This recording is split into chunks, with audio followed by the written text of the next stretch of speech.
God, mapagpalang umaga po sa bawat isa. Praise. Yan. So, tayo po ay papasok ngayon sa sermon series na The Generation We Cannot Lose. Ayan. So, kinonvince ko pa si Pastor Archie para sa fourth Sunday. And next month, tuloy-tuloy kasi itong series na to, 13 Sundays. Pati yung, makakapag magbibigay din akong topic kay Pastor Beck sa fifth Sunday kapag tumama ng fifth. Yan. So, tatapusin natin tong series na ito para makita natin. Very timely siya. Ginagamit din siya ng iba't ibang church. So, nagulat ako nung nakita ko to, yung advertisement na to. Itong The Generation We Cannot Lose. So, sabi ko, makisali na nga rin tayo ano, sa trend ng mga Christian church dito sa Pilipinas. So, ibigay ko rin to kay Lucky yan para sa care group sa campus ministry. Maganda siyang i i-share sa yung na to, yung topic na to. So, ang unang topic natin ay the generation that forgot God. Sa Judges 2 verse 10, makikita natin dun, and also all that generation were gathered unto their fathers, and there arose another generation after them, which knew not the Lord, nor yet the works which He had done for Israel. So, ito po yung generation pagkatapos ni Joshua. Tayo po manalangin. Holy Spirit, maraming salamat sa panibagong mensahe mo. Dalangin namin, O Diyos, na ikaw, Panginoon, mismo magsalita sa iyong lingkod at ikaw mismo ang mag-interpret, mag-conclude sa buhay ng bawat isa ng nais mong sabihin. Maraming salamat, Panginoon, sa gagawin mong kamangha-mangha at kahanga-hanga. Inaalay namin mga oras na to sa pangalan ni Jesus. Amen. Yan, praise God. So, pwede ba akong magtanong? Yan. Narinig niyo na ba yung salitang yan? Pwede ba akong magtanong? Yan. So, magtatanong ako, no, sino dito ang makakalimutin? Yung tipong, ayan, may mga nagtaas ng kamay. Yan. Yung tipong aalis ka ng bahay, tapos, pagdating mo sa sakayan, saka mo na-realize na naiwan mo pala yung cellphone mo. Ayun, praise God pag yung cellphone yung naiwan mo. Ibig sabihin hindi ka masyadong attached sa phone mo, no? So, o kaya pagpasok mo sa school, papasok ka sa trabaho, tapos bigla mo na-realize na iwan mo pala yung ID mo, no? So, sino yung mga nakakaranas ng ganon, no? So, nakakainis yung pakiramdam na ganon pag may naiwan ka, may nakalimutan kang importanteng bagay. Lalo na, no, kapag sa school o sa trabaho, no ID, no entry. Di ba? Sobrang nakakainis siya, no? So, isa din sa nakakainis malimutan, no? Yung birthday. Sige, yes, doon ka nga. Yes, yes. Yan. So, birthday, no? Okay lang malimutan mo birthday mo, wag lang birthday ng asawa mo, no? O ng, nanay mo. No, kung hindi, alam mo na mangyayari pag uwi mo. 'Di ba? Kung makakalimutan mo 'yon, no? Lalo na pag sa mag-asawa, malimutan mo yung anniversary. Sa couple, malimutan mo yung anniversary ninyo, yung mansary niyo. Lagot ka talaga, 'di ba? So, alam mo na kung ano alam na ninyo kung ano mangyayari. So, lahat tayo nakakalimutan natin minsan yung wallet. Nakakalimutan natin yung assignment. Sino dito ang mga yung nalimutan mo may assignment ka pala, no? Ayun yung nakakakaba, no? Sobrang nakakakaba pag estudyante ka. Ay, may assignment pala. Tapos, isa pa, no? Nakalimutan mong meron ka palang appointment. Pero ito yung isipin natin, no?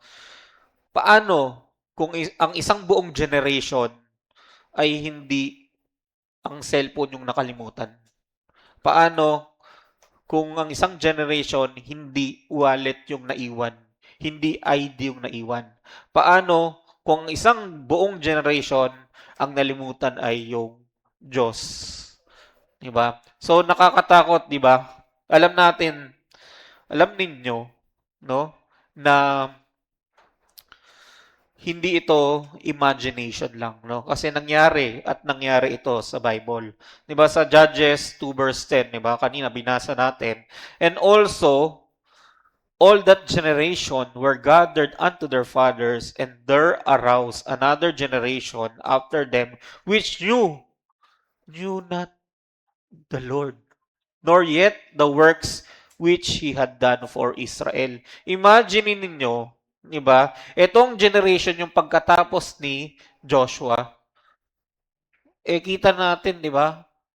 Yung mga miracles, signs and wonders na ginawa ng Panginoon sa buhay until kay Joshua. Di ba?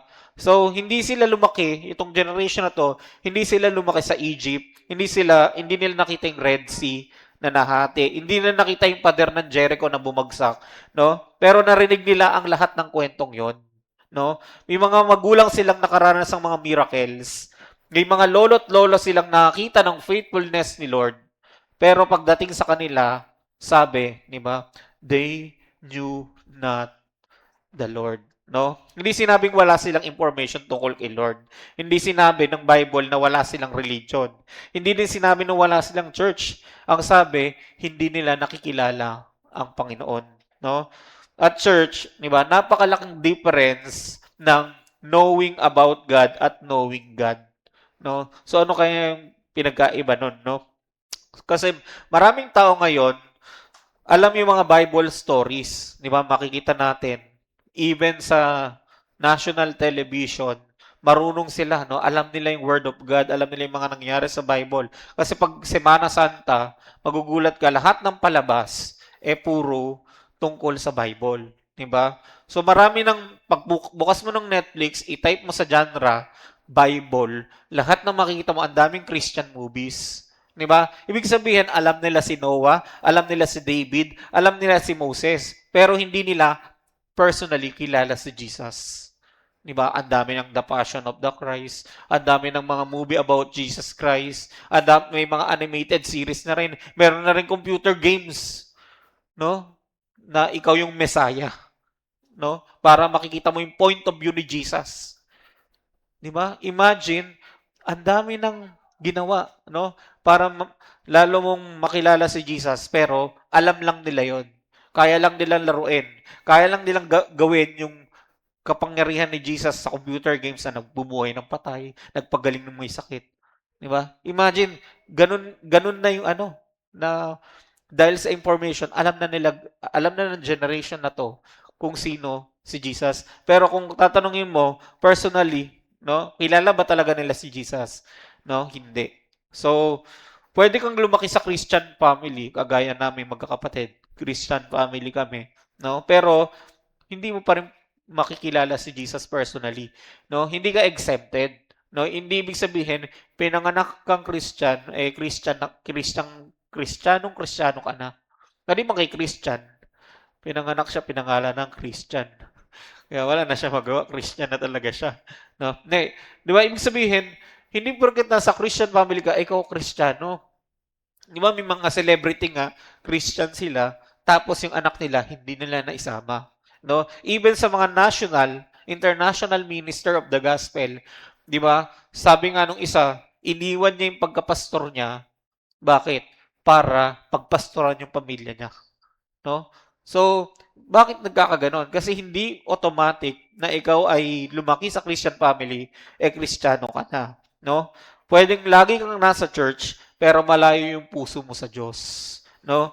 Kaya ang tanong, ngayong umaga, hindi ganito. No? Hindi, Christian ba ang family mo? Ang tanong ngayong umaga, kilala mo ba talaga ang Panginoon? Because every generation is only one generation away from forgetting God. Ang bilis makalimot, no? Hindi even, no? Lalong-lalo na sa generation natin, no? So, sabi ko nga, hindi automatic na Christian ang magiging anak mo dahil Christian ang parents, no? So, ibig sabihin, yung faith dapat is not inherited. no? Hindi yung ina-inherit lang, no? Marami nang pumalpak sa ganon, no? Faith must be intentionally passed on. Dapat pinapasa, hindi pinapa-inherit. Hindi porket ganito yung magulang ko, ganito na rin ako at mga susunod na generation, hindi ganon. No, kasi lahat ng kilala kong ganon dahil sabi niya, Protestant yung family namin kaya Protestant ako. Pero wala siyang personal na relasyon sa Diyos. Hindi naman siya nagsisimba. Wala naman siyang church. Sabi niya, tumutulong naman ako. Pero kami magkakabarkada, wala kaming pangalan, sabi niya. Wala kaming pangalan, no? Tumutulong sila kung saan nagbibigay sila ng kung ano-ano. Pero wala silang pangalan, no? So, ibig sabihin, naging ano lang, ininherit lang nila, no?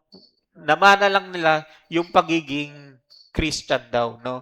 So, hindi ganun yung pananampalataya. Kaya ngayong araw, ah, gusto nating sagutin yung tanong na ano ang nangyayari kapag ang isang generation ay nakalimot sa Diyos. Tatlong makikita nating sagot dito. Ang number one, their memory fades. No? So sabi, nawawala ang alaala nila tungkol sa Diyos. Sabi ng Judges, they knew not the Lord. No? Hindi ibig sabihin nito, hindi nila narinig ang pangalan ng Diyos. Ang ibig sabihin, hindi na nila kilala si Lord personally. No, sa Bible, pag ang word na know ay relationship, hindi lang siya information. No, halimbawa sa Genesis 4 verse 1, 'di ba? Makikita natin Adam knew Eve, no? Hindi ibig sabihin noon na first time lang nila nagkakilala lang sila that time, no? So, ang ibig sabihin noon, 'di ba? Adam knew Eve. Ang ibig sabihin noon ay merong intimacy, no? Merong nangyaring relationship, closeness, no? So ganun din ang gusto ng Diyos sa atin, no? Hindi lang tayo Bible student, hindi lang tayo church attendees, hindi lang tayo Sunday Christian. Gusto niya, 'di ba? Meron tayong malalim na relasyon sa kanya, no? So etong generation na 'to, nakakalungkot kasi nawala na iyon, no? So mamaya makikita natin kung ano ba talaga yung nangyayari sa generation ngayon at totoo bang pag nakalimot ng isang generation o nakalimot ang mga tao, mangyayari ba talagang malilimutan nila yung Diyos sa mga susunod pang generation pag napabayaan itong mga bagay na ito, no? So makikita natin, may example tayo mamaya. So, pag tinanong mo, yung generation na to tungkol sa who is Jose Rizal. Nakita niyo yun sa PBB, di ba? O yung Gumborza, di ba? Pag tinanong mo tungkol sa history, eto medyo malapit pa lang itong mga history na to. O, Dr. Jose Rizal, curriculum pa siya, mandated pa ng CHED, no? Yung Rizal, kaya pag nag-college ka, meron kang subject na Rizal kasi mandato to, hindi pwedeng mawala, no? So, ibig sabihin, dapat alam na alam to ng mga kabataan. Pero ano nangyari? Di ba? Ano nangyari? Sa pag tinanong mo, who is Jose Rizal? Meron mga content creator nagtatanong sa kalsada, who is Jose Rizal? Ano mga sagot nila? Basketball player? Di ba? Hindi nila kilala. National fruit daw. Di ba? Ano pa? Chicken Joy. Yung mga sagot nila malayong malayo. Hindi man lang lumapit doon sa katotohanan, di ba? So, ayan yung nakakalungkot, no? At matinding problema sa generation ngayon, no? Kasi, bakit? Sa dami ng information ngayon, konti na lang yung wisdom. Mas konting wisdom. Mas mabilis ang internet sa bahay kasi nagpakabit ako way back, ano pa, 2021 ata. Nagpakabit ako internet. Tapos, ano pa nun, ang dati parang 100 Mbps ata yun. Tapos, in-upgrade nila ng in-upgrade. Automatic upgrade yun, di ba? Hanggang ngayon, 1,000 Mbps. Equivalent ng 1 gig na. Di ba? So, pag nag-speed test ako, so, ganun kabilis. Sabi ko, kaya wala nang problema sa mga, sa internet connection. Maliban lang kapag, talagang nagkaroon ng problema sa linya nila. no? So kahit mag-brownout, kabitan ko ng power bank, may internet kami, no? So wala talagang problema, sobrang bilis. Pero alam niyo ba, kahit pabilis na ng pabilis yung mga internet, marami pa ring mga tao mababaw ang relasyon sa Diyos. Kahit isang type mo lang tungkol sa Diyos, di ba? Isang ano mo lang, search mo lang ng mga Bible, kung ayaw mong i-download, merong mga website, napakaraming Bible. Di ba? Kung sabi mo lang akong pambiling Bible pero may pang data ka, may smartphone ka, imposibleng hindi mo siya ma-access. Di ba? Napakaraming way to access the Bible, di ba? Lahat ng information nasa cellphone, no?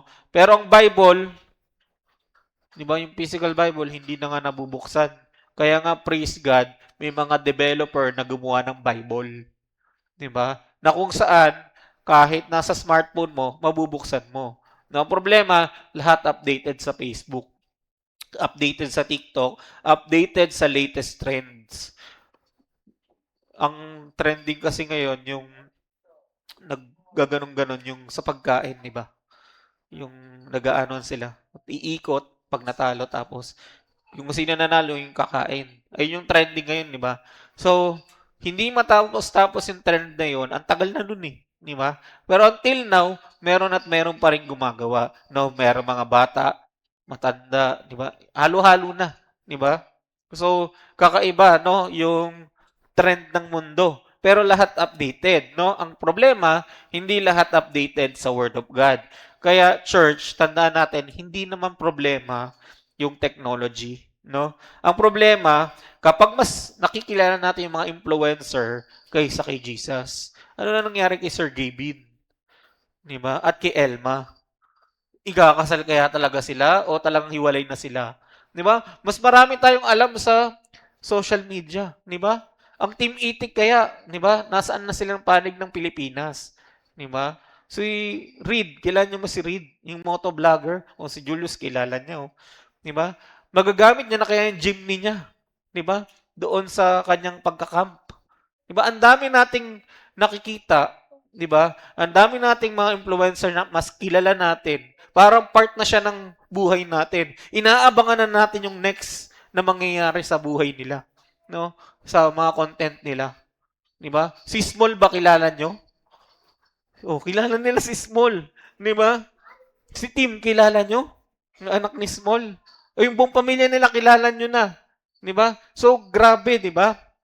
Yung impluwensya ng internet. Pero alam niyo ba, dapat mas ginagamit natin 'to sa pagkilala sa Panginoon, 'di ba? Hindi yung mas kilala natin mga influencer kaysa kay Jesus, no? Kapag mas kabisado na natin mga lyrics ng kanta kaysa sa mga scripture, no? Alam niyo ba yun? Di ba? Ang dami. Sigurado ako na nag-home visitation ako. Yung mga kapitbahay nagpapatugtog ng mga worldly, imposible hindi nyo naririnig yun kasi ako one time lang ako pumunta, narinig ko na, yun, nag-i-stay sa isip ko yung mga lyrics. Ganun pala ng lyrics doon. Di ba? Ang bakit pala ng lyrics doon? Ang daming mga madadaanan mo lang, maririnig mo sa kapitbahay, lalo na kung nagbibidyoke, ayun yung favorite na kanta. Di ba? Makakabisado mo. No? Kaya kung hindi mo lalabanan ng scripture, kung hindi ka magbabasa, hindi ka magme-meditate ng scripture, eh malilimutan mo yung scripture, ang maaalala mo, yung mga worldly. Di ba? Kahit sabi mo, hindi naman ako nag-worldly. Kaya lang, pag napadaan ka, o kung ikaw nag-aaral, pinasayaw ka, di ba? Sige, yan, di ba? Ang hirap pag, grades ba o ano? Di ba? Wala kang magawa eh. Yung prop nila, Christian din. Di ba? Tapos sasabihin ng mga ibang mga pastor, mga Christian sa PL Moon, okay lang 'yan. Hindi natin sila kaparehas ng stand, 'di ba? So ano mangyayari? Sasabihin, bakit ganyan sa inyo? Eh bakit sa pwede, 'di ba? So ang hirap i-defend yung pananampalataya kapag yung ibang mananampalataya nalimutan na yung sinasabi ng Bible, 'di ba? Nag-compromise na, 'di ba? So sabi ko, ako hindi talaga magsusumba. Yun, hanggang sa na-dissolve ang Zumba. Di ba? Si Jules, no choice. OJT required. parang once lang, tapos na-dissolve na ang Zumba. Wala na. Diba? So, marami kasi ngayon, even Christians, even pastors, nagko-compromise na. No? So, kapag ilalaban mo yung pananampalataya mo, di ba? Dapat exempted kami dyan. Imbis na ganun yung masasabi mo, bakit ito? Pastor ito. Di ba? Ang hirap na, i-depend. Makikita mo, number one pa, nasa harap pa, sumasayaw. Di ba? Kaya nga, praise God, nung si Pastora Deborah, nung na-assign yung pinapalitan niya ng music. Wala silang nagawa eh. Di ba? Nag-ano sila doon, yung dun, dun, dun, dun, dun, yung mga pang Sunday school na di ba? Kasi wala silang magawa kahit si Mayor napasayaw nila noon, di ba? Hanggang doon sa Mayor's basta may event doon sa City Hall. Tapos nagpasumba si Ate Deb. Yan. So, tandaan natin no na minsan yung mga tao mas excited pa sa notification kesa sa devotion, no? Tandaan natin ito, unti-unti to. Hindi to biglaan nangyayari, no? Nagpe-fade ang memory natin tungkol sa Diyos at alam ninyo kung bakit ba nangyayari ito, no? Because yung faith is not automatic. It must be cultivated. Sabi niyo, cultivated. Ayan. So, tignan natin itong na to, eskwelahan na to. Yung Harvard University. Ayan. Alam niyo may Harvard? 'Di ba? Alam niyo ba na yung Harvard pala itinayo para mag-train ng pastors. No, ang original motto nila, for Christ and the Church. Ang ganda, 'di ba? Para palang pang parang Bible Institute. Para palang ganon, no?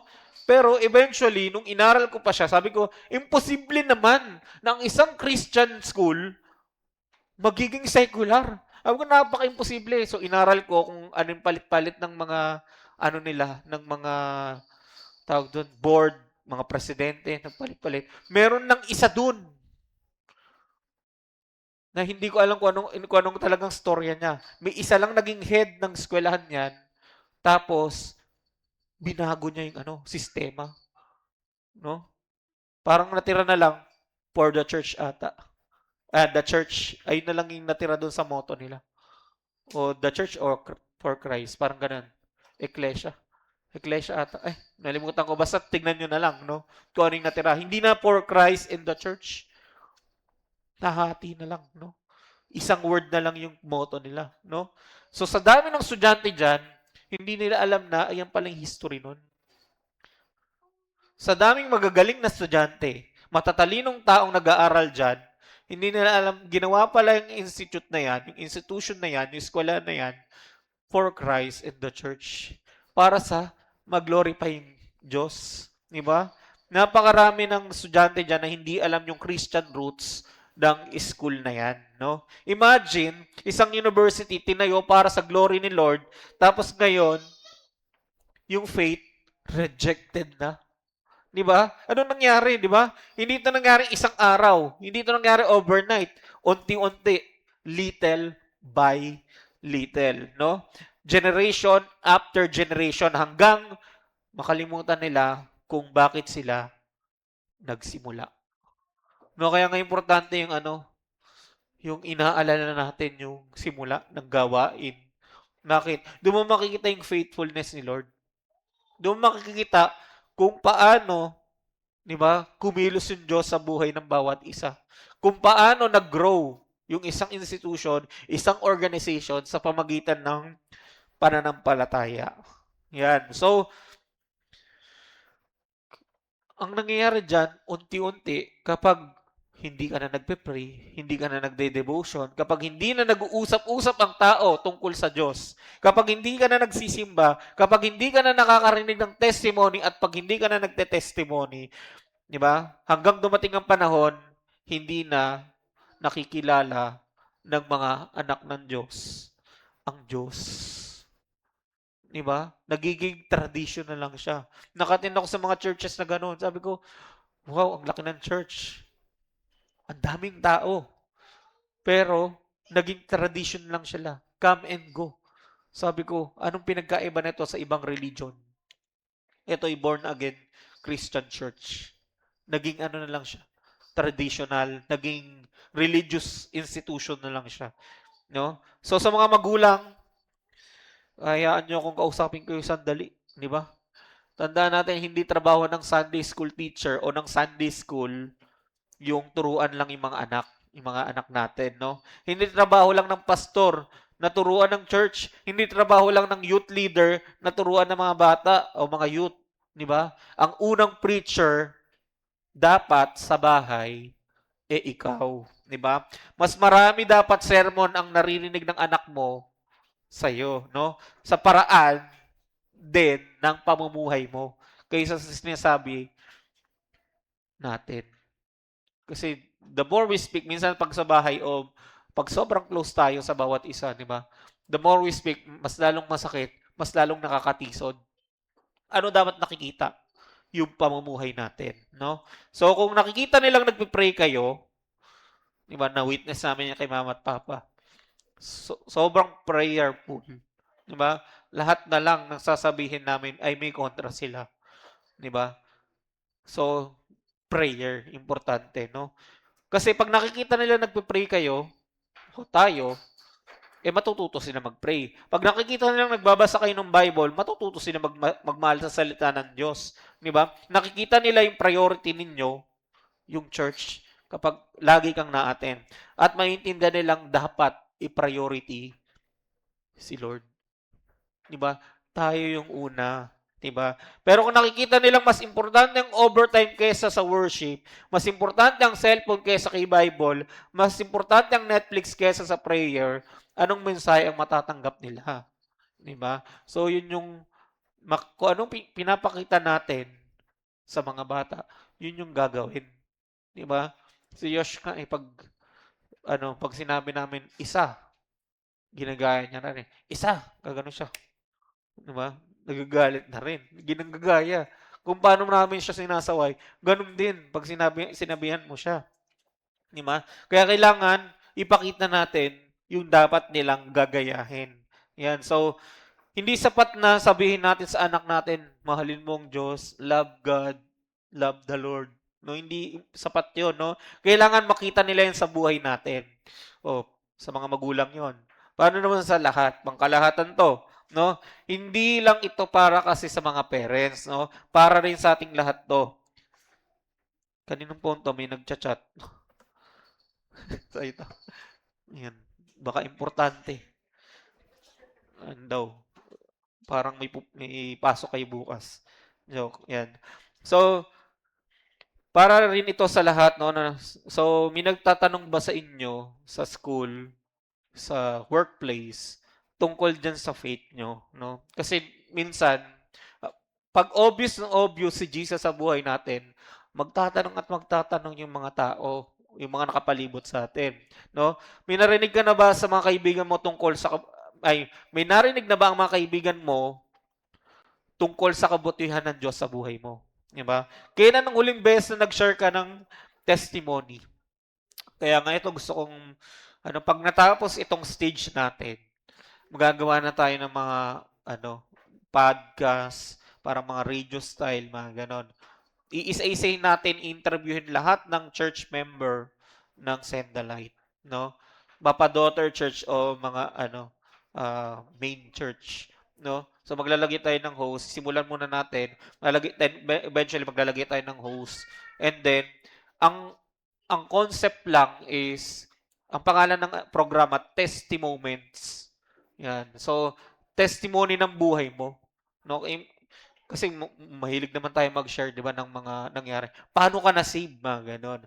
So ganun yung gagawin natin para hindi lang lagi tayong nare-renew.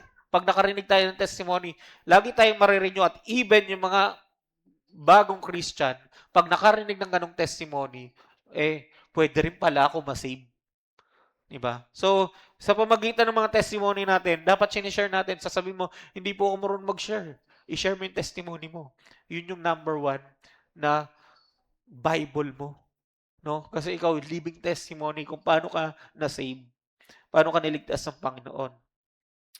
Kaya, kailan ang huling beses na sinabi mo na, grabe ang ginawa ni Lord sa buhay ko?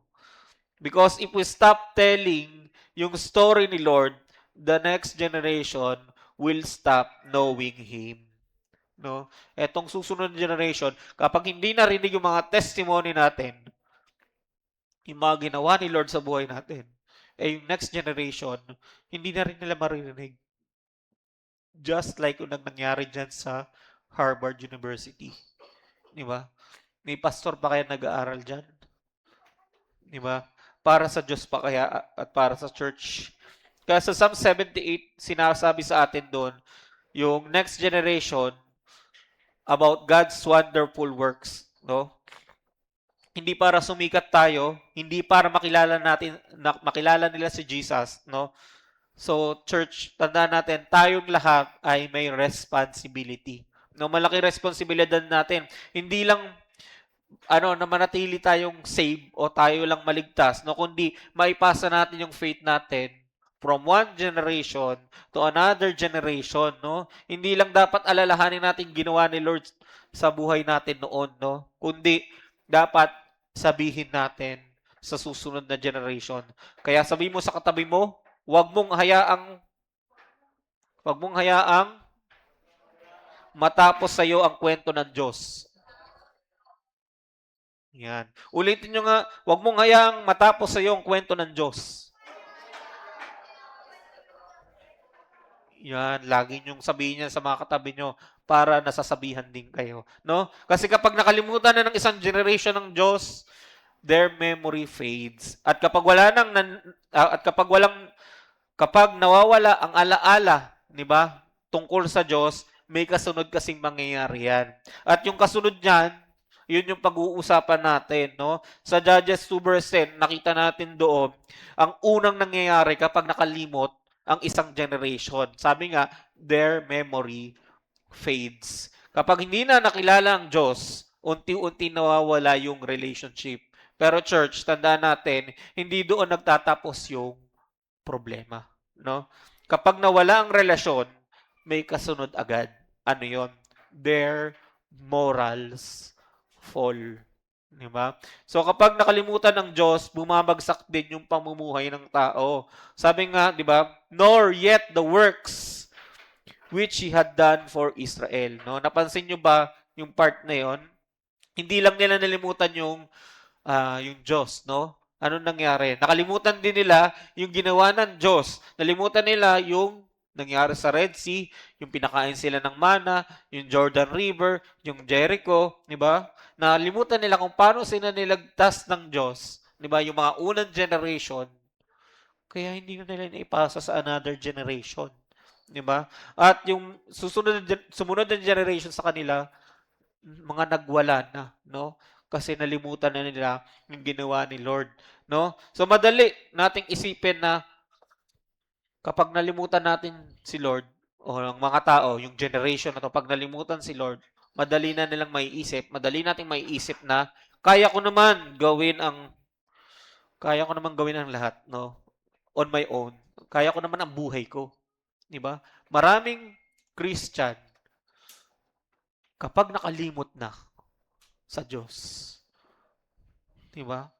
Marami akong na-witness na grabe pagdating sa Sendalite, natuto ng naging all around sa instrument, natuto ng Bible sa Bible school. Ang galing mag-interpret, ang galing magpaliwanag, ang galing maggawa ng outline ng sermon. Gagaling mag-ano. Pero nasan sila ngayon? 'Di ba? So, nakalimutan nila ang Diyos. Dahil ano nangyari? 'Di ba? Once upon a time ng buhay nila, tumalikod sila sa Diyos at wala nang nag-remind sa kanila. But I hope may magagamit pa rin ng Lord para i-remind sila hanggang ngayon. Di ba? Napakagaling. Multi-talented. Galing kumanta, galing sa instrument. Next to Pastor Bishop Mon na nga yun dapat eh. Galing gumawa ng outline. Ang galing mag-campus ministry. Ang galing mag-share. Grabe yung talent. Pero ano nangyari? Dumaan sa buhay niya, destiny killer. Yan. Pag may destiny killer, ipag-pray natin, hindi lahat ng dadaan sa buhay natin destiny helper. No? May mga pinapain talaga si Satanas para maligaw tayo, ma-distract tayo, no? Dumaan siya sa Destiny Killer, hindi niya. Silang dalawa Destiny Killer sa bawat isa, 'di ba? So na-distract sila, na-sidetrack sila, nawala sila sa paglilingkod. And then eventually, no, kahit gusto nilang bumalik, napangunahan na sila, nahihiya, etc. Ganyan. So, nalimutan na nila yung Diyos. Kaya dahil nalimutan nila yung Diyos, ano nangyari? Yung morals nila, yung values nila, bumagsak. No? At iyon ang simula nung pagbagsak. Hindi agad nagiging rebelde yung tao. Hindi agad lumalayo, di ba, sa Diyos. No? Ano nagsisimula yan? No? Sa simpleng desisyon. Hindi muna ako magpe-pray. Hindi muna ako magsisimba. Hindi muna ako magbabasa ng Bible. Hindi naman siguro masama. Ito yung mga narinig kong word nung simula pa ng Send the Light. Diba? Tapos lagi mo i-encourage yung mga tao, sabi mo, you may take your rest, but don't quit. Ang problema, hindi nila tinetake yung word na yon. Parang narinig ko na yan. Ano nangyari? Nag-quit sila, no? So, hanggang, 'di ba, yung dating conviction nila nagiging compromise at ang compromise nagiging lifestyle.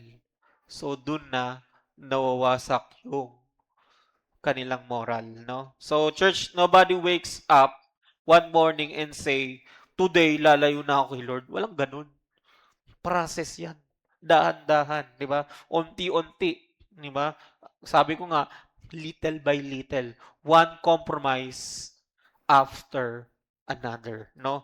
So, sino nakakaalam ng movie na to? Waterworld. Yan. So, yung Waterworld, ayan yung 1995 movie. Yan. So, siguro panoorin natin once sa kailan ba tayo ano, mamaya. School of Revival tayo, di ba? Tingnan natin. Hindi nyo alam. Ayan. So, tignan natin, check natin kasi, magandang panoorin to, yung Waterworld. No, sa pelikulang yan, halos buong mundo natabunan na ng tubig, no? At yung dry land, no, naging alamat na lang sa kanila, no? Marami nang hindi naniniwalang may lupa pa. So, ano nangyari, no? Merong isang bata, may tattoo sa likod, parang avatar no? May tattoo sa likod, tapos, yung tattoo niya, mapa papuntang dryland, no? So, habang wala silang mapa, ang nangyari, paikot-ikot lang sila, palutang-lutang, walang direksyon. Ganon din tayo kapag wala ang salita ng Diyos. Di ba? Kapag wala tayong mapa, pwede kang maging successful, pero malungkot ka. Wala kang direksyon. Pwede kang maging mayaman o yumaman ka, pero wala kang peace. Pwede kang maging sikat, kagaya ng napakaraming tao, mga influencer. Di ba dati sisikat ka lang pag artista ka o kaya corrupt na politician. Di ba? Masikat pa yung mga corrupt, no? Pero, empty yung magiging puso mo, no? Because, success without God is still emptiness. No? Kahit na sobrang successful mo.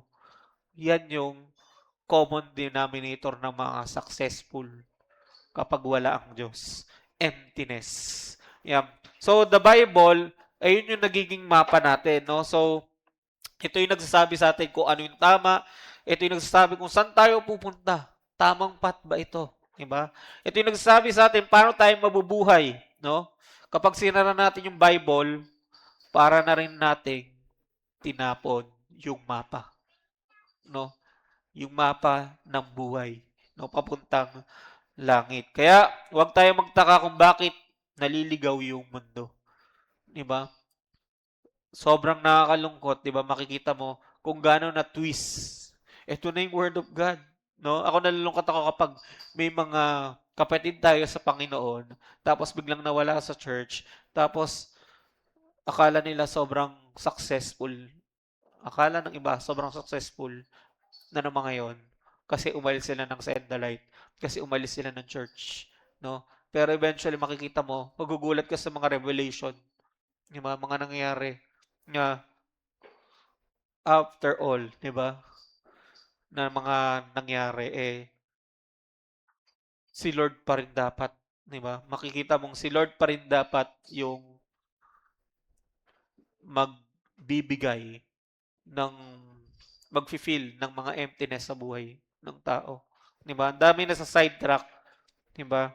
So, tignan natin yung nangyayari ngayon, no? Hindi ba ito yung mga nakikita natin na marami ng bata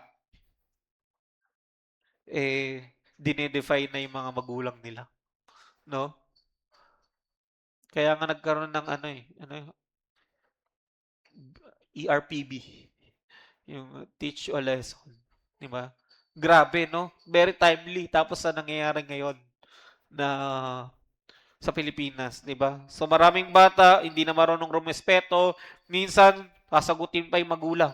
Nakakaano, no? Yung mga bata ngayon, dati nga ang hirap sumagot sa magulang. Ngayon, sumasagot na, no? Sisigawang ka pa, 'di ba? Pumapalag na. May mga estudyante binabastos na ang mga teacher. Kaya ako hindi ako nagpapastress na pag nagtuturo ako 'di ba? Kapag ano talaga, alam ko, 'di ba? Buti na lang yung naka-glass board na kami sa PL Moon. Yung makikita mo yung reflection, pag tumalikod ka, makikita mo kung may nagpipis-pis o nagaganon-ganon sa'yo. Nakikita mo sila, nagre-reflect yung mga estudyante doon sa glass board. Kapag nagsulat ka, makikita mo kung meron silang unnecessary action. Di ba? Pwede palabasin mo na lang yun. Di ba?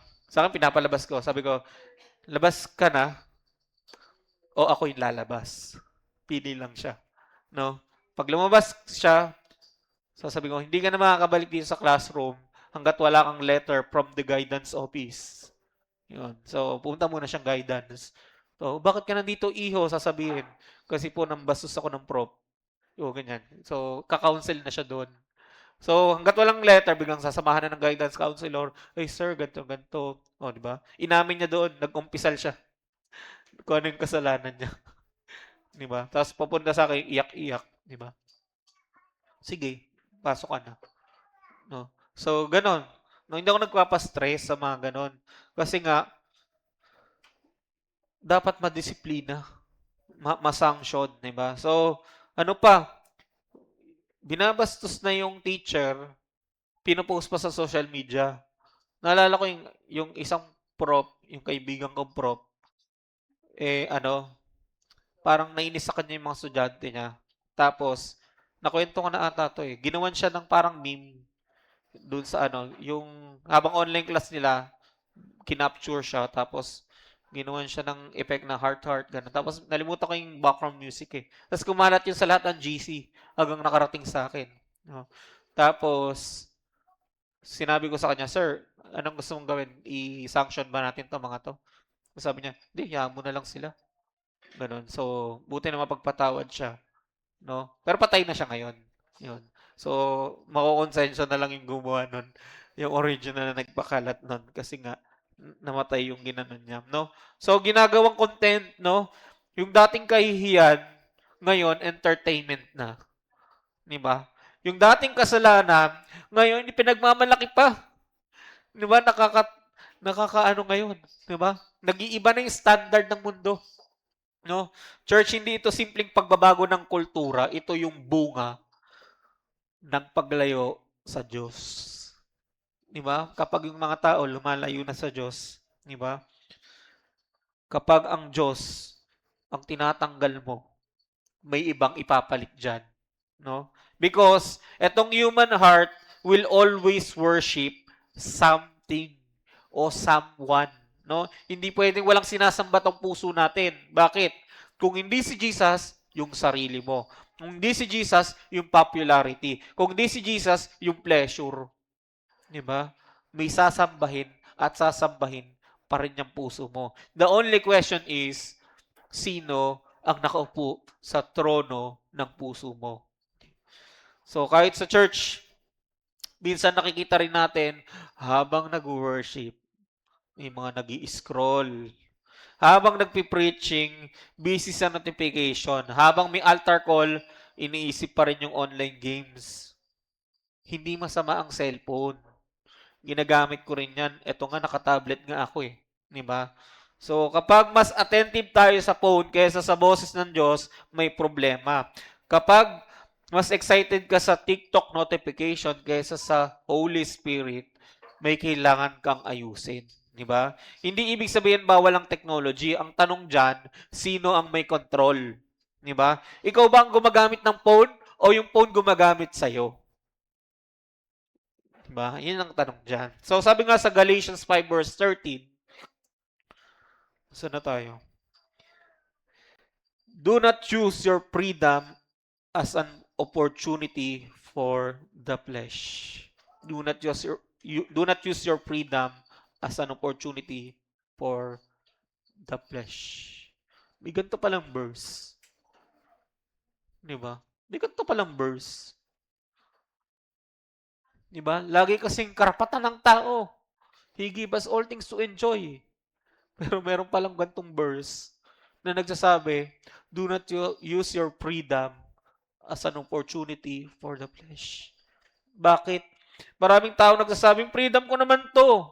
My life, my rules. Wala namang pakialam ang iba. Diba? Pero ang tunay na freedom, hindi yung paggawa ng gusto natin. Ang tunay na freedom, yun ay yung kakayahang gawin yung tama. Imagine, yung isang tren, tuloy-tuloy lang, di ba? Pag umalis yung sa tren. Imagine mo yung tren, sabi niya, gusto ko ng kalayaan. Gusto ko ng freedom. My life, my rules. Freedom ko naman ito. Di ba? Yung tren, aalis siya sa Riles. Ang bilis ng takbo. So, saan na papunta yung tren? Di ba? Mukhang masaya. Di ba? Pero saan papunta yung tren? Sa disgrasya. Same thing sa ating mga Christian. Pag umalis tayo sa track ng Panginoon, akala natin masaya, akala natin malayang-malaya tayo, kagaya nung tren na yun. Ano nangyari? Papunta palang disgrasya. No? So, hindi tayo nilikha para mabuhay kahit anong gusto natin. Nilikha tayo para mamuhay ayon sa design ni Lord. Meron tayong track. Kapag nasa will tayo ni Lord, doon natin mararanasan yung tunay na freedom. Kaya may tanong ako. Kapag nakita ng tao ang buhay mo, mas gusto ba nilang makilala si Jesus? Kasi nakikita nila eh. Yung lifestyle mo, yung buhay mo ba, maa-attract ba yung mga tao? Di ba? O natatakot silang maging Christian kapag nakikita yung buhay natin. Kapag nakita ng mga anak mo, yung mga bata, kapatid mong mas bata, yung ugali mo, nakikita ba nila si Kristo? O si Antikristo? Di ba? Kapag nakikita ng katrabaho mo na sobrang honest mo, napapansin ba nilang Diyos sa buhay mo? Kaya ako, dami na nag-message sa akin. Meron tawag ng tawag. Oh. Sana napapanood mo to. Tawag ng tawag, kontak ng kontak. May magpapakay sa akin para dun sa enrollment. Sa akin, ang stand ko, mas kailangan dumaan siya ng tamang proseso. Pag hindi dumaan ng tamang proseso, hindi ko tutulungan. Diba? Ibig sabihin, nag-register sa admission, nag-exam, diba? Nakapasa sa exam, diba? Yung nag-process, hindi yung, pwede pa ba mo pa-enroll? Hindi ka nga na dumaan ng admission eh. Paano kita tutulungan? Kung in the first place, hindi mo tinulungan yung sarili mo. Diba? Dapat dumaan ka ng admission. Diba? Dapat ganon. Kaya ang dami nang nagme-message, nagtatampo na yung iba, nang baka blinak na ako. Pero yung honesty, yung integrity pa rin. Kasi kapag yan, pinasok mo sa eskwelahan sa maling paraan, magiging kurap yan pagka-graduate niyan. Kasi pumasok siya ng mali, gagraduate siya ng mali. Kasi una sa lahat, bakit tinanggap mo yung taong mali, di ba? Bakit pinilit mo makapasok? Bakit hindi niya priority? Hindi niya naman talaga gusto. No choice na siya, di ba? So may mga ganon. So ibig sabihin, kung talagang dumaan niya sa tamang proseso, matutulungan yan. Pero kung hindi, yung magpapakay lang yung parang palakasan, ay hindi pwede. No? Kasi yung integrity, hindi ng institution eh. No? Yung integrity ko bilang pastor, 'di ba? Yun na yun eh, hindi na yung PL Moon eh, 'di ba? Integrity ko bilang pastor, eh ayoko ma-compromise 'yon. Kasi nilagay ako diyan para protektahan yung institution dahil nakitaan ako ng integrity. So itutuloy ko pa rin 'yon, no? Kahit anong sabihin nila, no? Kaya kapag nakita ba ng mga tao ng katrabaho mo, 'di ba, yung buhay mo, si Kristo ba'y nakikita o si Antikristo? Ayan. Napapansin ba nilang Diyos kapag nakikita ng kapitbahay mo, yung family nyo, nasasabi ba nilang ibang klase ang pamilyang yan? Bakit? May Diyos sila. No? Ganun ba yung picture nyo sa kapitbahay nyo? O nakikipag-away kayo? Yan na naman yung mabasura nila, kalat na naman, di ba? Nagpaparinigan. Ay, buti pa tayo nagbibigay sa nagbabasura, hindi kagaya ng iba dyan. Di ba? Yung lahat sinisilip, yung kahit maliit na bagay, di ba? Huwag tayong tumulad sa iba, magbigay ka dun sa nagbabasura. Nakarinig ako, talaga, person, nakarinig kong ganun. Nag-aaway magkapit-bahay. Di ba? Eh, naimbitahan kami sa bahay na yon. So, wala kami magawa. Kasi nakikipag-away doon sa kapitbahay. Ganun katindi, nag-aaway-away. So, tandaan natin, yung buhay natin is preaching every day. Kahit hindi ka pastor, kahit hindi ka leader, kahit hindi ka umahawak ng microphone, yung buhay natin always speaking. Laging nagsasalita, no? May nagsabi nga, 'di ba? People may not read the Bible, but they read Christian every day. Ano ibig sabihin? Ikaw yung binabasa ng ka-office mate mo. Ikaw yung binabasa ng mga classmate mo. Ikaw yung binabasa ng family mo. Kaya tanungin natin yung mga sarili natin. Anong version ng Christianity ang nakikita nila sa atin? Kasi ikaw, living testimony, living Bible, walking Bible. So, tuwing nakikita nila tayo, binabasa nila tayo. Tayo yung living Bible habang di pa sila talaga Christian o totoong Kristiyano, binabasa nila tayo. No? Eh, anong version ka? Ikaw ba ay CTC version? Ano kaya CTC? A Christianity that complains. Ikaw ba ay CTG? A Christianity that gossips. O ikaw ba to? A Christianity that is always angry. Laging galit. O ikaw yung Kristiyano na puno ng grace, love, forgiveness, joy, peace, at holiness. Diba? So, sino ka doon? Sabi mo sa katabi mo, sino ka doon? So, hindi lang tayo tinawag para makapasok sa langit, tinawag tayo para maging ilaw, tinawag tayo para maging asin, tinawag tayo para ipakita ang buhay kasama si Jesus.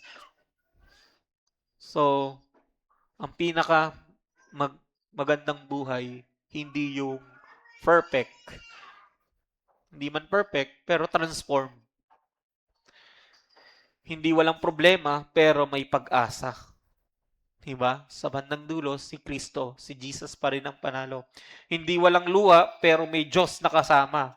Kaya tandaan natin, kapag nakalimutan ng isang generation, ang Diyos, number one, their memory fades. At kapag nawala ang alaala tungkol sa Diyos, their morals fall. Unti-unti yan, no? Bumabagsak yung values, unti-unting nawawala yung conviction, unti-unti nagiging normal yung kasalanan. Pero, hindi pa doon nagtatapos. No? Dahil kapag tuloy-tuloy ang paglayo sa Diyos, may masakit pang pangyayari. No? Hindi lang yung memories yung nawawala, hindi lang yung morals yung babagsak.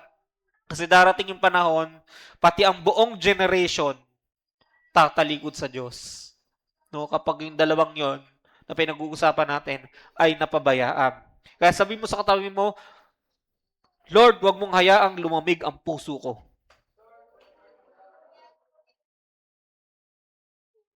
Yan. So, church, kanina nakita natin yung progression.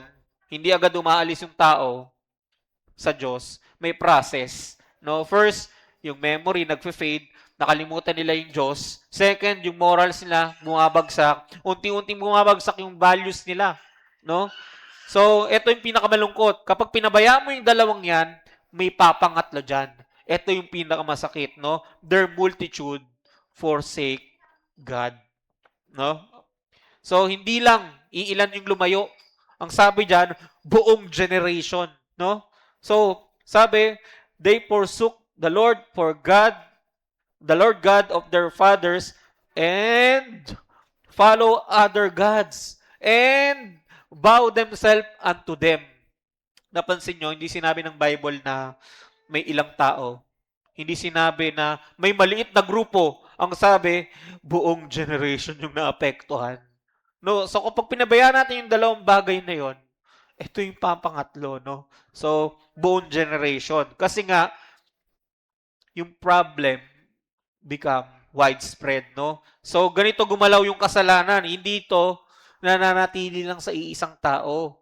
Kapag hindi ito natama, kumakalat to parang virus. Di ba? Kumakalat na parang apoy. Kumakalat na parang lason, no? Unti-unti nitong inaabot yung buong pamilya, buong community, hanggang sa buong generation na. No? So, yun yung nakakalungkot, no? Pero take note, hindi sila naging atheists. Anong sabi, 'di ba? Nagpalit lang sila ng sinasamba, no? Sabi, they serve, 'di ba? Another, 'di ba? God. They bow. Iba na 'yung sinasamba nila. Sobrang nakakagimbal, 'di ba? Na nakita nila 'yung Diyos, 'di ba? Na kung paano sila niligtas. Narinig nila lahat ng istorya, pero sumunod pa rin sila sa ibang Diyos, sa mga Diyos-Diyosan, no? So maraming taong nagsasabing, hindi naman ako sumasamba sa rebulto, pero tandaan natin, an idol is anything that takes the place of God in your heart.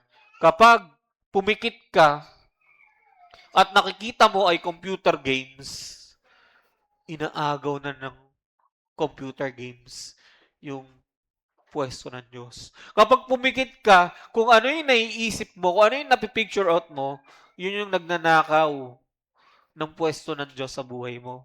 Naalala ko, sobrang naging addiction ng church, Success the Light, nung nagsimula pa. Yung Tetris battle, alam yung Tetris, di ba? May kulay yun. Ang galing ng algorithm ng yung pagka-develop doon. Ginawang iba-iba ko. Di ba yung Tetris sa brick game, walang kulay. Wala lang, parang walang dating, okay lang. Ganun. Pero, nung ginawa siyang digital, ang galing ng pagka-program doon kasi pinag-aaralan naman kung paano magiging addict yung mga user.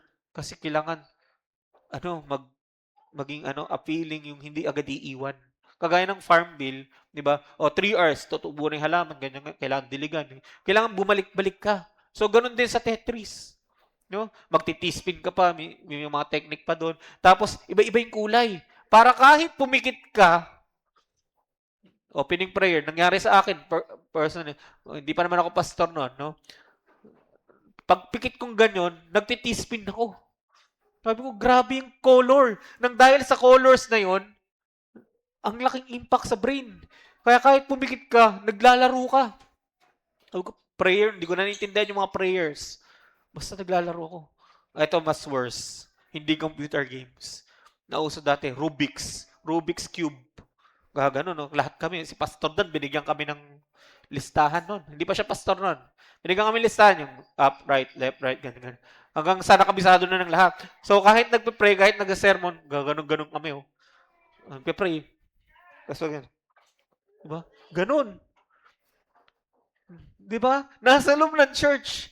Gusto pa rin kasama si Lord, pero nagbago na yung nasa puso. Ilang oras kayong gaganon-ganon. Binasa na lang namin ng Bible. At pagkatapos mo mabuo, Rarandomin mo ulit, tapos bubuuin mo ulit. Para saan? Di ba? Nauubos yung oras. Di ba? Pag ganun yung mga naging addiction, pag inaagaw na yung pwesto ng Diyos sa buhay mo, idol na yun. Di ba? Idolatry na yun. Kaya pwedeng wala kang rebulto, pero may idol ka pa rin. Kaya, anong idol ng generation natin? Itong generation na to, anong idol? Success, money, career, popularity, relationship, social media, approval ng tao, pleasure, comfort. Lahat yan, halos lahat yan, hindi naman masama yan, no? Karamihan dyan, hindi masama. Pero kapag sila yung naging number one, nagiging Diyos-Diyosan na ng buhay mo. Di ba? Ang tanong dyan, ano ang unang pumapasok sa isip mo pagkagising mo? Di ba? Si Lord ba? O si notifications? Anong unang hinahanap mo kapag may problema? Prayer ba? O Google? Masakit katawan mo, nag-Google ka, no? Ikamamatay mo yan. Di ba? Sabi ni Google. Di ba? Buti nila may mga AI na kahit paano nagbibigay siya ng mga alternative para mabuhay ka. Pag Google, ikamamatay na agad, no? So, anong source ng security mo? Si Lord ba ang source ng security mo? O bank account? O si Atomy? O yung credit cards? Di ba? Ay. Kaya, di ba, kung ano yung pinaka kinakatakutan nating mawala, baka yun na yung Diyos natin, Diyos, ano? O si Elijah, na-experience din yung gantong generation. Naalala niyo ba si Elijah? Ang section niya, grade 9, joke lang. Yan. So si Elijah, di ba, sa 1 Kings, verse 18, yan. So halos buong Israel sumasamba na kay Baal, no? So imagine, ang bayan na niligtas ng Diyos, ang bayan na nakakita ng miracles, ang bayan na pinakain ng mana, ngayon may iba nang sinasamba. Di ba? Hanggang sa dumating si Elijah, sabi niya, how long will you halt between two opinions? Hindi ko alam si Julius nag-share siya ng something na pwede daw bang mag-aral ng 2 master's degree. Ayun. Tapos may nag-comment doon, sabi, you cannot serve 2 masters. Ayan. So, ganito sinasabi ni Elijah, no? Kung si Lord ang Diyos, sundin mo siya. No? Kung si Baal, sundin mo siya. No? Pero, wag dalawa. Di ba? You cannot serve 2 masters. Ayan. Natawa din ako doon, 2 master's degree daw yan. So, itanong natin, di ba, sa ating mga sarili, hanggang kailan tayo half-hearted? Yung tipong linggo, Kristiyano, pero Monday hanggang Saturday, sa mundo, di ba? Sa church, praise the Lord, no? Sa office, pareho ng jokes sa mga ka-office mate, di ba? Na-witness ko yan sa corporate, sa industry, at kahit sa academics. Meron silang green jokes. Ikaw ba yung nakikitawa? Di ba? Si Julius nakikitawa yan. Yan. Ikaw ba yung nakikisama o nakikisama? Tapos, may follow-up jokes ka rin, no? Yan. So, sa worship, nakataas kamay mo, di ba? Pero sa secret life, walang holiness. No? Hindi. Hindi pwedeng hati yung puso natin. Di ba? Kapag dating sa Panginoon. Because Jesus is not looking for weekend Christian, no? Dapat hindi ka lang weekend follower, no? He is looking for daily disciples. Sabi mo nga daily disciples. Alam niyo nung panahon nila Elijah, nung sa Old Testament, mga Diyos-Diyosa nila, si Baal, si Asherah, mga golden images. Ngayon, mas sophisticated, no? Bakit? Hindi na bato, hindi na kahoy, nasa bulsa na natin. Nasa schedule na natin. Nasa priorities na natin. May mga taong hindi na nakakapag-pray dahil busy. Diba? Hindi na nakakapag-church dahil overtime. Hindi na nakakapag-devotion dahil Netflix. Uy, isang episode lang. Tapos magulat ka, 3 na. Ang ganda ng next. Diba? Kung hindi pa ipapalabas next week, hindi ka patitigil at hindi mo marirealize na kailangan mo na pala mag-devotion. Diba? So, buti na lang next week pa yung kasunod. Diba? Para nakapag-devotion ka pa. Diba? Hindi na nakakapaglingkod dahil wala ng time. Pero kapag may concert, may time. Kapag may outing, may time. Kapag basketball, may time. Kapag overtime para sa promotion, may time. Actually, hindi issue yung time. Ang issue, yung priority. Di ba? Because we always make time for what we truly love. Ang pinakamalaking danger, hindi persecution, hindi kahirapan, hindi trials. Ang pinakamalaking danger sa generation natin ay distraction. Kaya nga hindi ko na pinapansin yung distraction. Nakita ko eh. Sabi ko, bakit ganon? Sabi ko nga minsan, bakit hindi na matapos-tapos ang problema? Yung pala, dapat hindi na natin pinapansin yung problema. Bakit? Dinidistract lang tayo nun. Para yung takbo natin sa Panginoon, pahinto-hinto. Sabi ko, ay ngayon, hindi na pwede. Hindi na tayo magpapadistract. Di ba? Tuloy-tuloy na tayo, di ba, sa paglilingkod natin sa Panginoon. Kasi, alam niyo ba, hindi kailangan ni Satanas na pigilan ka magsimba. Ang gagawin niya, gagawin kang busy. Hindi na kailangan utusan kang wag mag-pray. Ang gagawin niya, patatagalin niya yung screen time mo. Hindi na kailangan piliting talikuran ng Diyos, di ba? Bibigyan ka niya lang ng napakaraming distraction. Di ba? Nakaka-distract kaya talaga ang mundo ngayon. Sobra. Di ba? Sabi ko nga eh, yung, di ba, nagna 90 days challenge ako. Ang daming distraction pag hindi mo nilabanan. Di ba? Habang nagbabasa ako, biglang may tatawag sa office kahit nakalib ako. Tatawag si Julius, di ba? Magchat-chat siya, pipirmahan niya na ba, di ba? Ang daming mga ganong concern, di ba? So, ang daming nakaka-distract habang nandun ako sa terrace, nagbabasa ako, di ba? Nag-aaral ako ng Bible, di ba? Ang daming distraction. Kapag hindi ka nag-stand, lagot ka, di ba? So, what more sa sobrang kabisihan ng mundo? At nakita ko nga, praise God, doon sa nag-visitation kami nung huli. Yung punta kami kila Christian. Kasi, ang nag-share sa nanay niya, si Christian. Sabi ko, wow, di ba? Si Christian nga yung nag-visitation eh. Siya yung nagtatanong sa nanay niya. Di ba? In-interview niya na, sabi ko, ang galing pala ni Christian, pwede na siyang gumawa rin ng podcast din, no?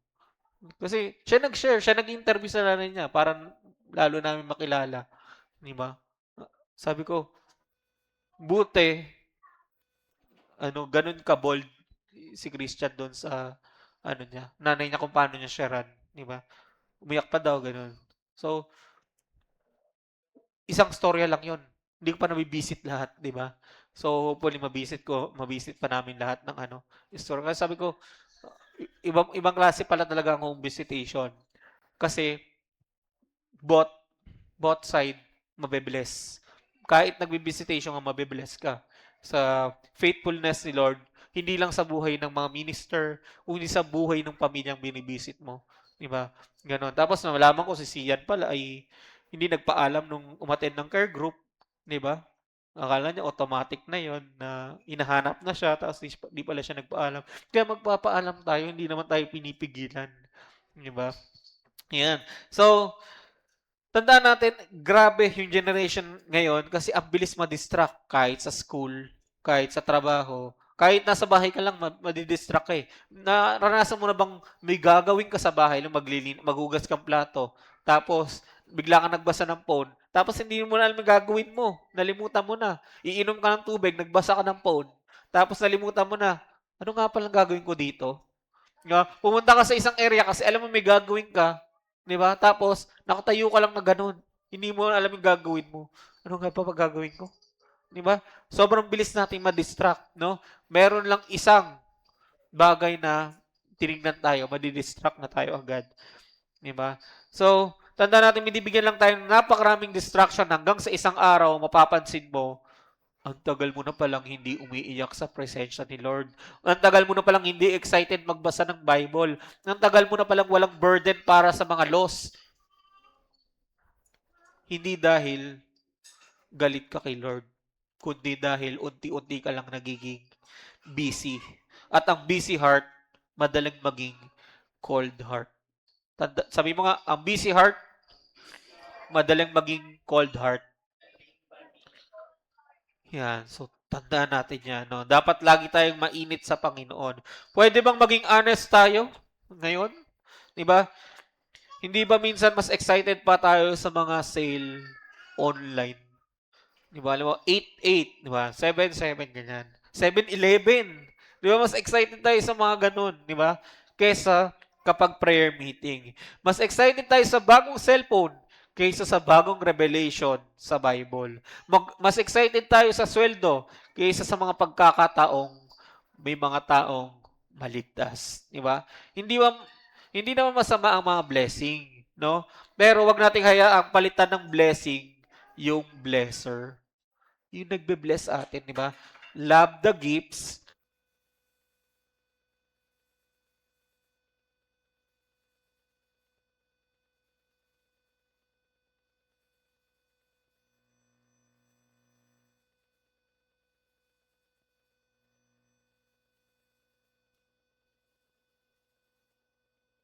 Praise.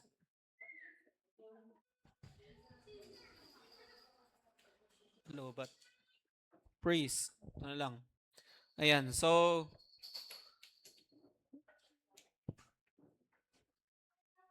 saan na ako? Ayan, so, love the gifts, but worship the giver. Yan. So, hayaan ninyo magtanong ako kung titingnan ng mga mas nakakabata sa atin o ng mga anak natin, mga kapatid nating mas nakakabata ang buhay natin. Anong sasabihin nila? No? Sasabihin ba nila, si Daddy mahal si Jesus. Si Mommy mahal si Jesus. O ang sasabihin, si Daddy mahal ang trabaho niya. Si Mommy mahal ang cellphone niya. Diba? Kung titignan ng ka-office mate mo, yung buhay mo, makikita ba nila yung difference? Kung titignan ng mga barkada mo, makikita ba nila si Kristo sa buhay mo? So church, tandaan natin, no? Hindi natin kaya ilipas yung mundo, no? Pero pwede nating simulan yan sa bahay natin. So, sa pamilya, kapag may mga anak, may mga bata, no? Pwede natin simulan doon. Sa mga kaibigan natin, pwede natin simulan doon. Sa workplace natin, pwede natin simulan doon. No, tanda natin, nasaan ka, doon ka dapat magsimula. Praise. Praise. Yan. So, kasi revival always start with one surrendered heart. No? So, yung revival nagsisimula siya kapag may isang puso, kahit isang puso, nag-surrender sa Panginoon. Kaya remember this, a generation does not forget God overnight.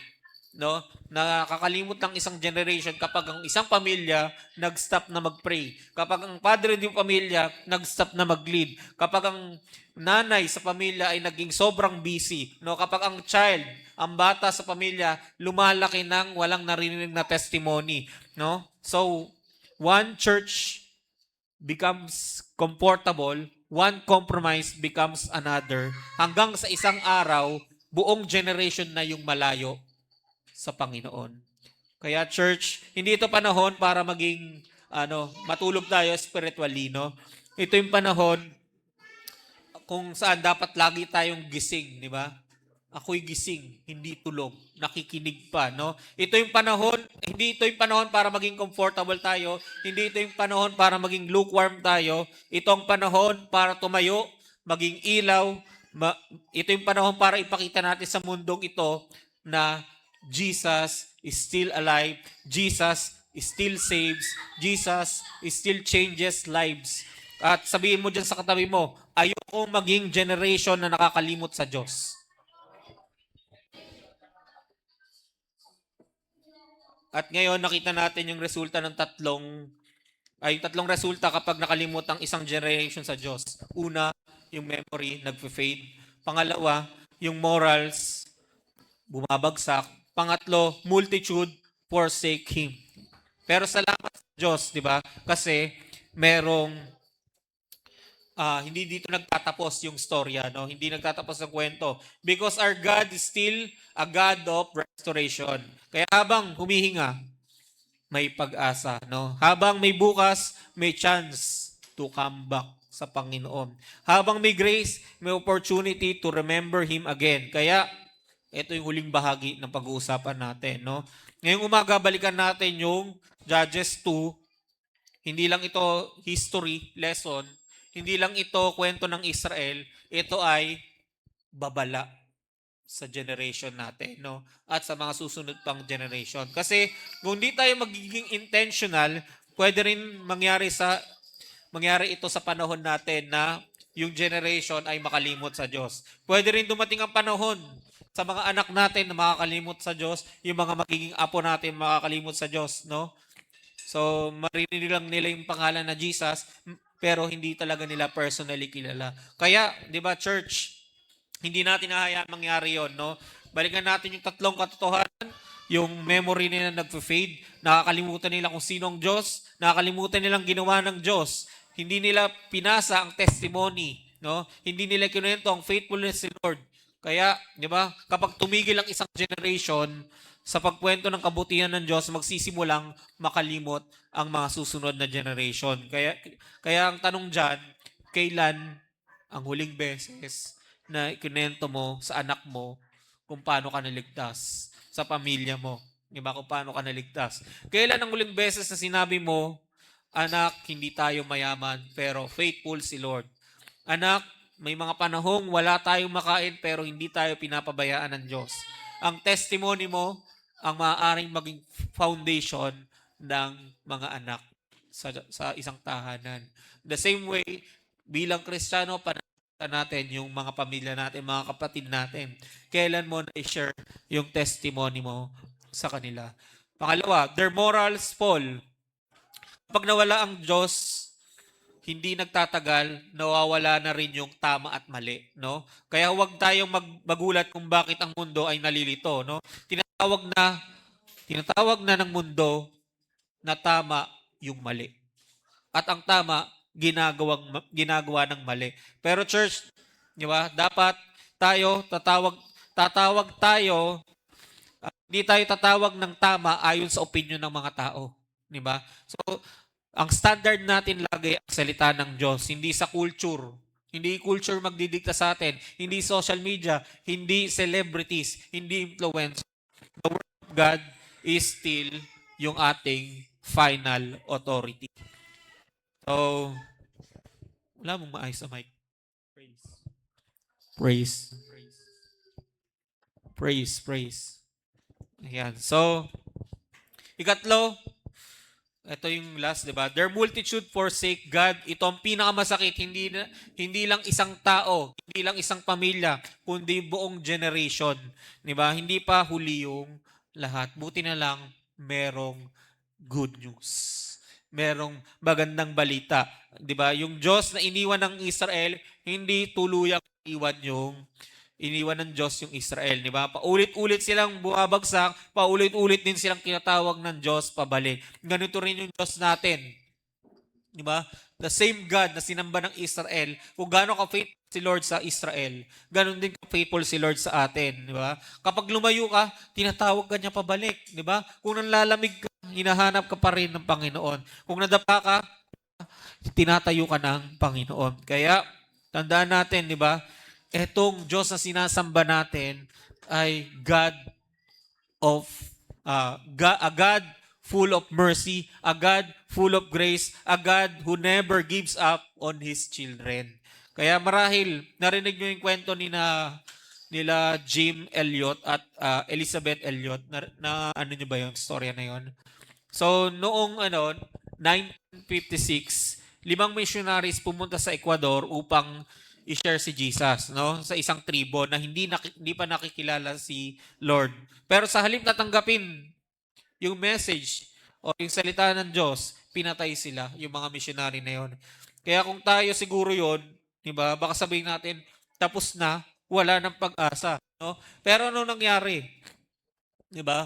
Ano nangyari doon? Hindi natapos ang kwento doon. Bumalik si Elizabeth Elliot, ito yung asawa ni Jim, no? At kasama niya pa yung isang asawa rin, no? Bumalik sila doon sa tribo, hindi nila dala yung paghigante, no? Kundi dala nila yung pag-ibig ni Kristo.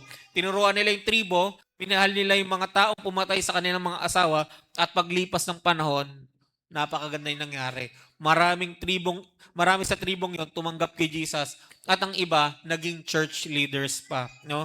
So, church, yan yung kapangyarihan ng taong hindi nakakalimot sa Diyos. Sabi, yan yung kapangyarihan ng taong hindi nakakalimot sa Diyos. Kapag naalala mo ang biyaya ni Lord, kaya mong magpatawad. Kapag naalala mo ang pagmamahal niya, kaya mong magmahal. Kapag naalala mo ang krus, hindi ka madaling susuko. Kaya sa mga parents, mga tanay, tatay, wag lang tayo mag-provide ng food. Provide din natin yung faith.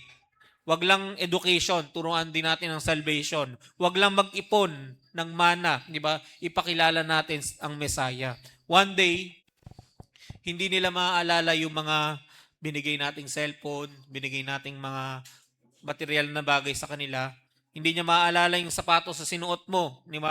Pero maaalala niya na nakita kanyang nakaluhod at nananalangin, na nakita kanyang umiiyak habang sumasamba, na nakita kanyang nagtitiwala sa Diyos kahit mahirap ang buhay. And that legacy is worth more than any inheritance.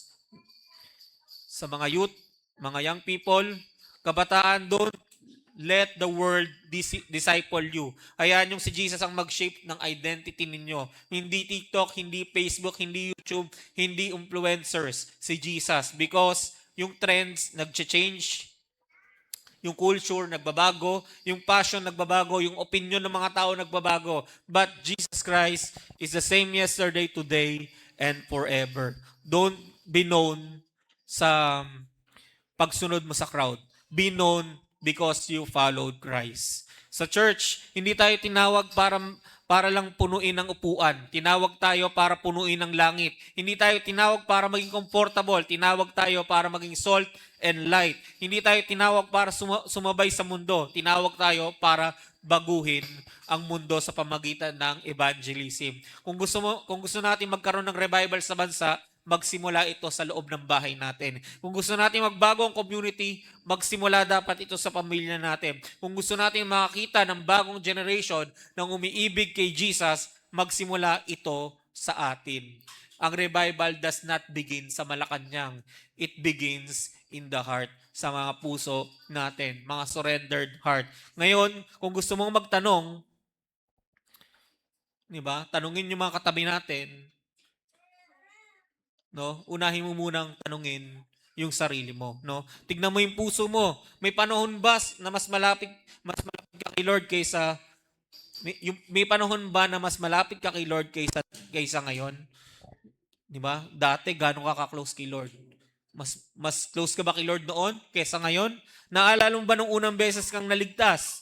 Naalala mo ba nung excited ka magbasa ng Bible? Naalala mo ba nung umiiyak ka habang nananalangin? Ano nang nangyari?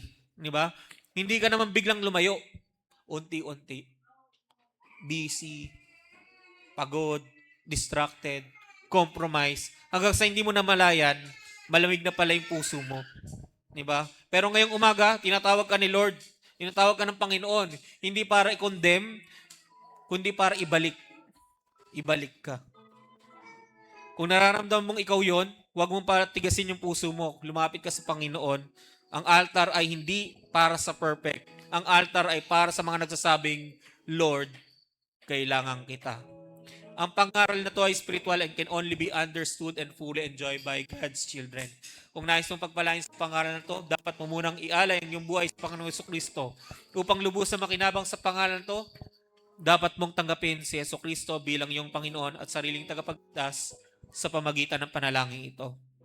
Lord Jesus, I come before you today with a broken and contrite heart, full of repentance. Please forgive me for all my sins. Today, I surrender my life to you. I believe that Jesus is Lord, and I confess it with my mouth. Jesus, come into my life, into my heart, and save my soul from eternal destruction. In Jesus' name, amen.